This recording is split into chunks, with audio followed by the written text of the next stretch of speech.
Hi, Ray Hayden here, and today is Toro blade changing day. Let me show you what the new blade should look like. This, all right, pretty much squared off, AJ squared away kind of thing. All right, so we're gonna take these other blades off and show you how bad they look. The one thing I need is I have this jack so I can lift up the front of the mower. So I can get underneath there and get the blades off. Now I want to show you one more thing. Hang on a second, be right back. All right, sorry about the lighting right here. It's kind of out in the sun a bit. I'll bring this out in the sun. Show you here. This is the Ryobi. All right, that's the Ryobi impact wrench without the battery pack on the bottom of it. This doesn't have enough torque to always get the screws off. So grab this other one.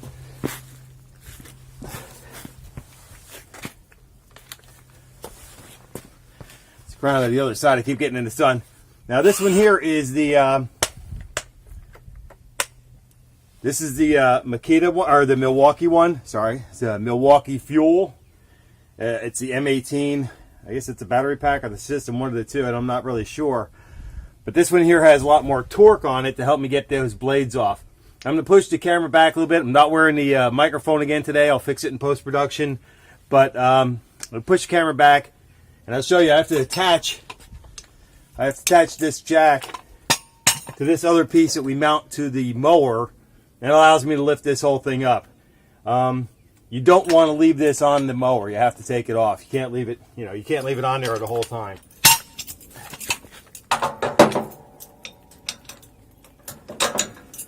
All right, and that's it. So it's connected. Now this is on kind of an angle. You can see that.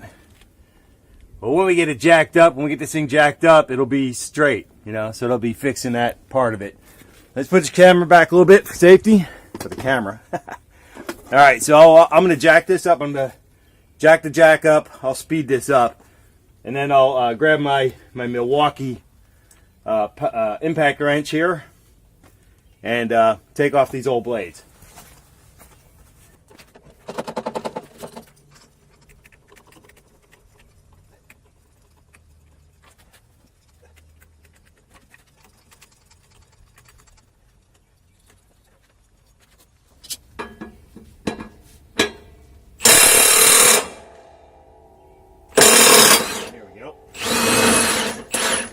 Unlimited power. Yeah, that's me.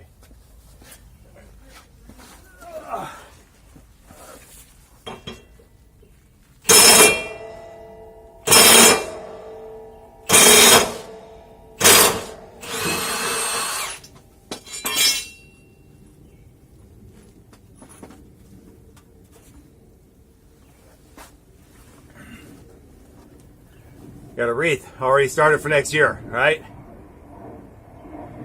All this grass stuck up under there. I want to point something out.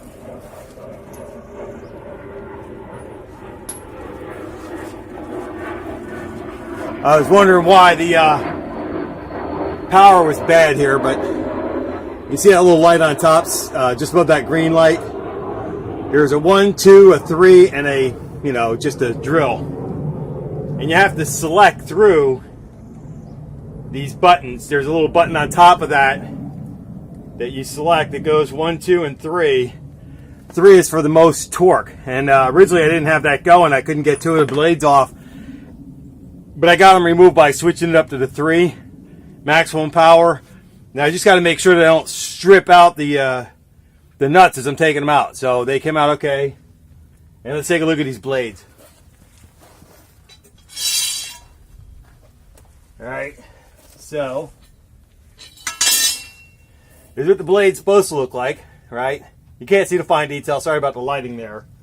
But you can tell they definitely look different, right? Let's get it facing the same direction. So, there, you see the, maybe in the background, get some. Alright, so this blade here is just totally worn out. Not really, it's done some really heavy duty work.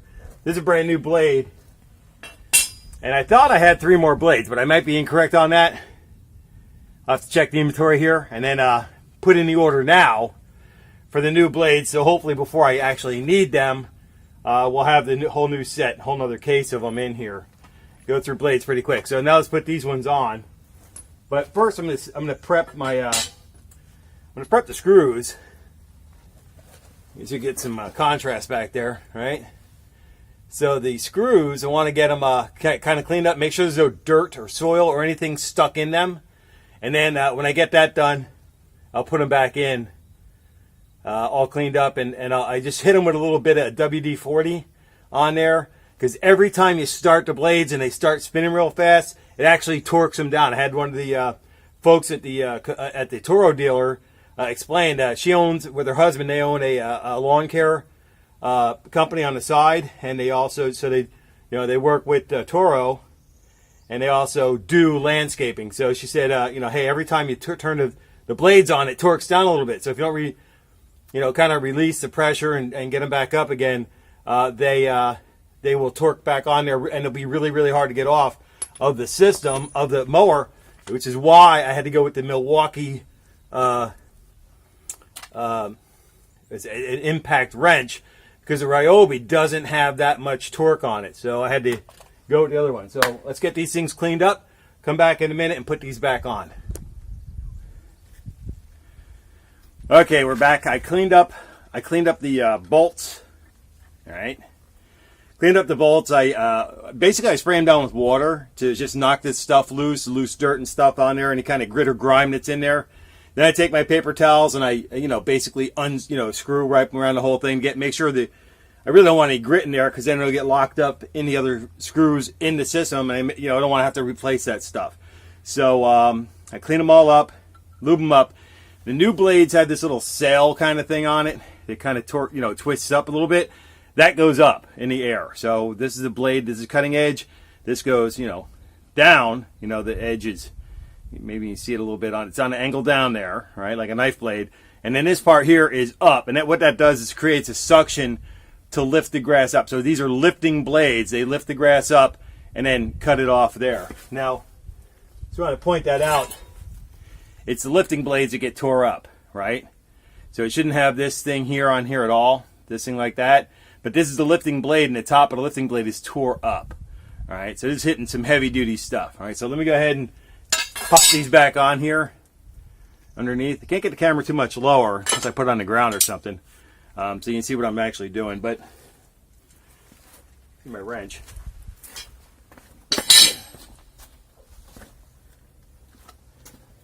So basically what I do, and this is why I have to lift this up as high as I can. In all reality, if I turn this thing around, the mower the other way, because there's a slope on the driveway, and I lift it up down that way, I'd have more room to work with. I just have to lift it up high enough so that I can put this underneath, connected up with the blade, so then I can turn it, while I'm underneath it. So let's go ahead and get these installed on there.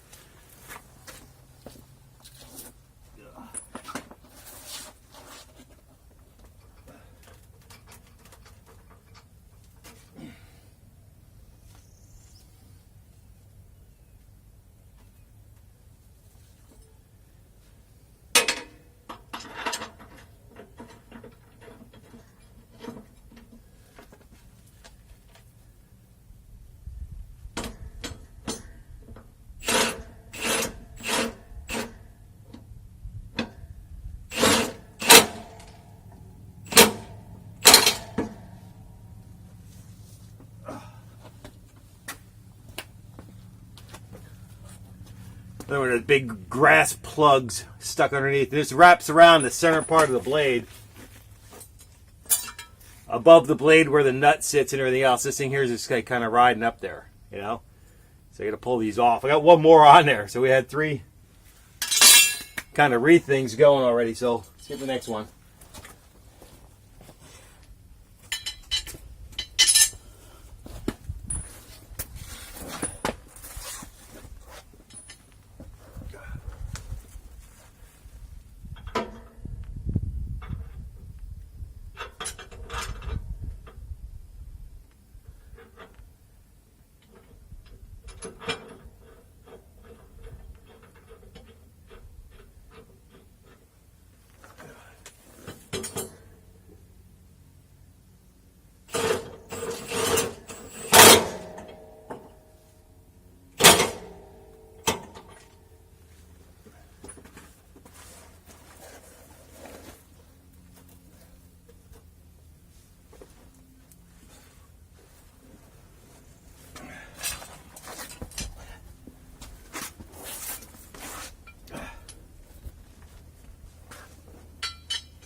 Let's go out in the sun a little bit more. Try to get some relatively equal lighting here. Anyway, so the last thing I'm doing on there when I'm tightening this thing up is you're gonna let it click one time. Now, so you hear the kind of click thing.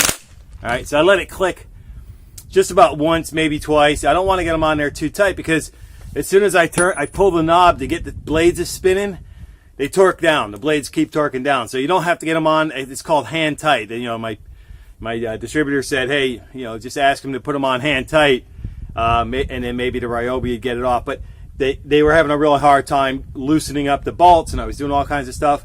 And one time I actually said, you know, I got to send this thing in to have them change the blades. It was that bad. And the problem with that is it costs, you know, a certain amount of dollars to have them come out here and pick it up, take it back to the shop, and bring it back again. So, and then there's also downtime when I don't have the mower to be able to get the work done that I need to do. So I went ahead and did my research on that. I went on YouTube, and a gentleman had a very nice video on the impact wrenches. So I went ahead and looked at his video, and then I looked at the specifications for each individual impact wrench, battery powered impact wrench that was available. And it's the Milwaukee one had good power, good torque on it.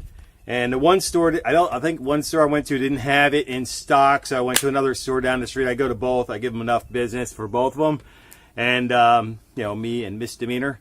So we went ahead and went down the street and picked up the M18. I guess it's actually the number on the thing here. It's the M18 set, and has a 5 amp battery on it. Now, what I didn't like about this, they do sell these in a kit where you get the battery, the tool, maybe something else with it or not, or maybe, you know, maybe even a pack with 2 battery packs on it would be great. But I had to buy the battery and the tool separate. I think I made a video about that earlier. I didn't like that because the cost is way much higher than it needs to be. And I may have to get another one of these. The inside of that is kind of tore up a little bit. All right. And this is a 15/16. Couldn't be an inch, right? It had to be 15/16. But I want to make sure that I'm always able to get the nuts off of these things to be able to change my blades. And these blades are really tore up. You know, we take a look at these. Maybe I can spin this around a little bit. Let's loosen up this spinny guy here. You know, we take a look at these blades. Now, they're supposed to be squared off. The blades are supposed to be squared off real nice and everything else. These are just tore up. Now, I knew they were going to be tore up, and in all honesty, I did allow that to happen because, you see the property behind us here. You know, I'm looking out there in the distance out there by the road, and I see that there's some little wispy stuff growing up out there. And I just like cut the grass. It just took me about a week, a couple of days actually, of actually grass cutting, but I did over a course of a week. Got all the property cut. I see some little wispy stuff out here behind these trees. I see it. Just at the shade line, I see some stuff popping up. So it's time to get out there and chop it all down again. That's what I'll be doing today. If you lower down the mower, get to work, and the grass here, the grass in the distance here, this looks great, right? So, and it does. We love the way it looks out here.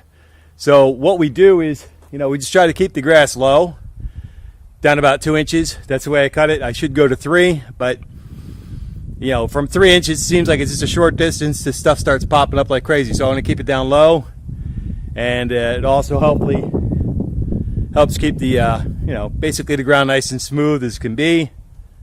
I'll be talking about that in other videos, other things I'm trying to do to get the ground smoother, whether I use a rake or something else to do that with.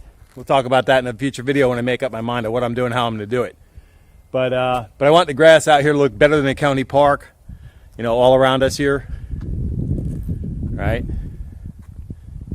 And that's the way we want, that's the look that we want to achieve with that, all right? And to get the things going and making them happen. All right, so let me get back to work on doing that. That was a quick blade change. And thanks for stopping by. Make sure you give me the thumbs up, like this video. If you haven't already done so, please subscribe to the channel. I greatly appreciate the growth on the network. And until I catch you in the next video, take care and be well.